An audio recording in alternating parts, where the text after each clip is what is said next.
रहमतुल्लाहि व बरकातुहू। मेरे प्यारे जीवन, मेरे प्यारे बहन भाइयों, आप जहाँ कहीं रहे, जिस गली में रहे, जिस कोचे में रहे, जिस शहर में रहे, अल्लाह ताला आपको अपनी रहमतों के साए में रखे।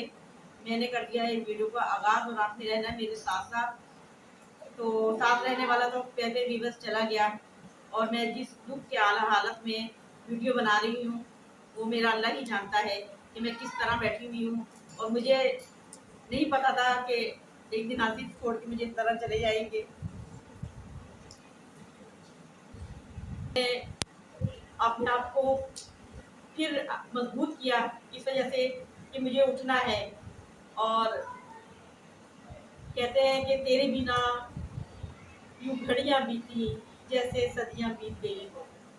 जी हाँ प्यारे व्यूअर्स, उसके बगैर रहना मेरे लिए मुमकिन नहीं था। आप लोग जानते थे हमारी कितनी नोकझोंक होती थी, वीडियो बनाने पे गुस्सा करते थे, और वाकई गुस्सा करते थे। वो कहते थे तुम बनाओ वीडियो, बस मुझे नहीं लेके आया करो, क्योंकि मैं कहती थी आज मैं क्या दिखाऊं, दो बंदे हैं तो मैं क्या दिखाऊं। लेकिन आज वो मेरा साथी, मेरा हमसफर नहीं है मेरे साथ। और एक दफ़ा फिर मैं अपने आप को मजबूत करके मैंने अपना न्यू चैनल बनाया है बिल्लो रिएक्शन के नाम से। तो प्यारे व्यूअर्स, आपसे मेरी दरख्वास्त है कि आपने जिस तरह मुझे पहले मोहब्बतें दी, चाहते दी, और मेरे 3,000 से ज़्यादा सब्सक्राइबर थे, और मैं इंशाल्लाह से ज़्यादा भी होंगे, क्योंकि आप लोग मुझसे और आसिफ से बहुत मोहब्बत करते थे। आसिफ से पूरा शहर ही मोहब्बत करता था। जो भी मिलता था आसिफ की तारीफ करे बगैर नहीं रहता था, कि कहते थे बहुत अच्छा इंसान है आसिफ। आसिफ दिल के भी अच्छे थे, आसिफ दिल के साफ इंसान थे। लेकिन अचानक चले गए, और ये सदमा बर्दाश्त करना, मैं अभी तक शौक की कैफियत में हूँ। तो प्यारे व्यूअर्स, वो बंदा दुनिया से ऐसे गया कि पता ही नहीं चला, कि बस इसको नाफगानी कहा जा सकता है। कि मैं अपनी साथ की वीडियो, जैसे कि आपको मालूम है बीमार थी, कैंसर के मर्ज में मुब्तला थी वो, और बस शदीद बीमार थी, और हॉस्पिटलों की मैंने वीडियोस डाली जैसे कि उनकी। तो बस मेरी सास की अचानक ही डेथ हो गई, क्योंकि डॉक्टर ने जवाब दिया हुआ था उससे पहले ही से। तो बस ये है कि उनकी डेथ हुई, और आसिफ को भी अचानक ही पता चला, जॉब पे थे। खैर, उसके आसिफ की वालदा के मरने के 3 दिन बाद, यानी कि घर में मेहमान वगैरह आए हुए थे पंजाब से, कुल शरीफ हो चुके थे उनके। तो रात का टाइम था, अचानक ही मुझे घर से कॉल आ गई कि आपको पता है मेरे घर भी अम्मी का करीब है। तो अक्सर मैं यहीं पे पाई जाती हूँ। तो बस यही है कि मेरे भाई की तबीयत ख़राब हुई, कि फ़ोन आया घर से कि भाई की तबीयत ख़राब है, तो आ जाओ तुम ना। क्योंकि मेरी अम्मी अबू तो है नहीं, और मैं ही बड़ी बहन हूँ, यानी कि मुझसे बड़ी हैं बहनें। लेकिन ये है कि मैं करीब थी तो मुझे ही बुलाते थे, आपको पता ही है। तो इस वजह से उन्होंने कहा कि भाई की तबीयत सही नहीं है। मैंने आसिफ से कहा आसिफ भाई की तबीयत सही नहीं है, तो मैं चली जाती हूँ। तो आसिफ ने कहा चले ठीक है, चली जाओ तुम। तो ज़ाहिर मेरे वो तो कभी मना ही नहीं करते थे, मैं जहाँ जो बोलूँ। बस उन्होंने तो मेरी कोई बात, आपको भी मालूम है कि टाली नहीं, मुझसे बेहद मोहब्बत करते थे, और करते भी हैं।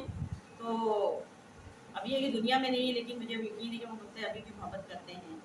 तो ये है कि बस उनकी, मैं अम्मी घर आ गई उनके अम्मी के कुल वाले दिन, और उसके बाद फिर बिल्कुल ठीक ठाक थे वो कुल वाले दिन भी। मेरा भाई, क्योंकि कुल का खाना हम लोगों ने दिया था, क्योंकि रस्म होती है कि ससुराल वाले देते हैं लड़के के। कोई भाई शादीशुदा हो तो जाहिर है वो उनके घर में आती ही शादीशुदा थे। तो फिर मेरे घर वाले ने खाना दिया।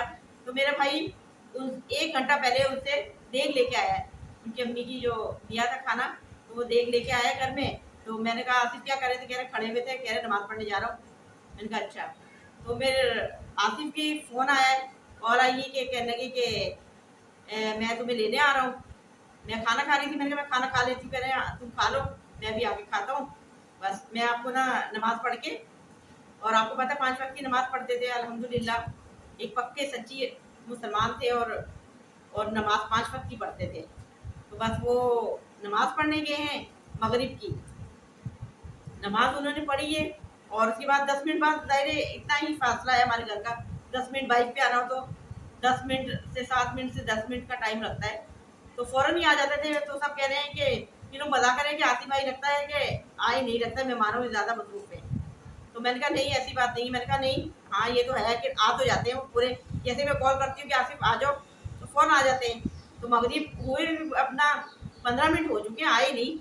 मैंने फ़ोन किया घर में उनको, आसिफ फ़ोन नहीं उठा रहे। मैंने कहा आसिफ फ़ोन क्यों नहीं उठा रहा? मैंने कहा शायद मेहमान आए हैं घर में, इस वजह से नहीं उठा रहे।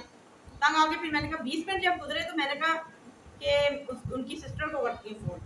मैंने अपनी नंद को फ़ोन किया है।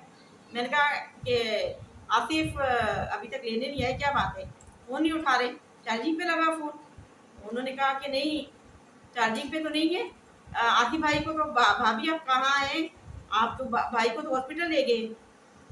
और मैंने कहा क्या हुआ? अभी तो मुझे 20 मिनट पहले उन्होंने मैसेज किया है कि मैं आ रहा हूँ लेने।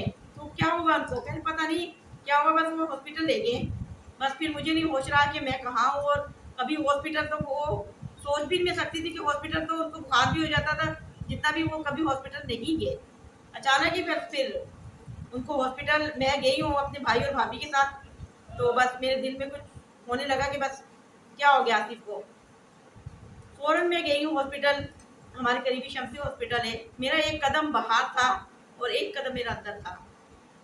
और मुझे ये खबर मिली कि आज भी दुनिया से चले गए। तो ये मेरे लिए मेरी दुनिया खत्म हो गई। फिर मुझे होश नहीं रहा कि मैं कहाँ हूँ और क्या हुआ मेरे साथ, क्या मामलात हुए। बस वो दुनिया मेरी बैरान करके चला गया। तो प्यारे व्यूअर्स, अब मैंने अपना चैनल एक बनाया है बिल्लो रिएक्शन के नाम से। तो आपने उसको सब्सक्राइब करना है, उसको ज़्यादा से ज़्यादा वॉचिंग टाइम मुझे देना है, वॉच करना है। और मैं चाहती हूँ कि जो आसिफ और मेरा ख्वाब था कि बिल्लो का घर, बिल्लो का ख्वाब, बिल्लो का घर। तो आसिफ कहते थे ज़िंदगी रही तो शर्म रही तो मैं तुझे घर लेके दूंगा, लेकिन उनकी ज़िंदगी नहीं थी। मैंने यूट्यूब का चैनल इसी वजह से बनाया था अपना। अल्लाह ताला उनकी मग़फ़िरत फरमाए। आप लोगों से भी मेरी यही दरख्वास्त है कि उनके लिए मग़फ़िरत की दुआ ज़रूर कर दें। बस इतना ही कहना चाहूँगी। मैंने अपना जो लिंक न्यू चैनल का डिस्क्रिप्शन में डाल दिया है, शेयर करें और ज़्यादा से ज़्यादा मुझे आप लोग मेरी हौसला अफजाई करें। अल्लाह हाफिज़।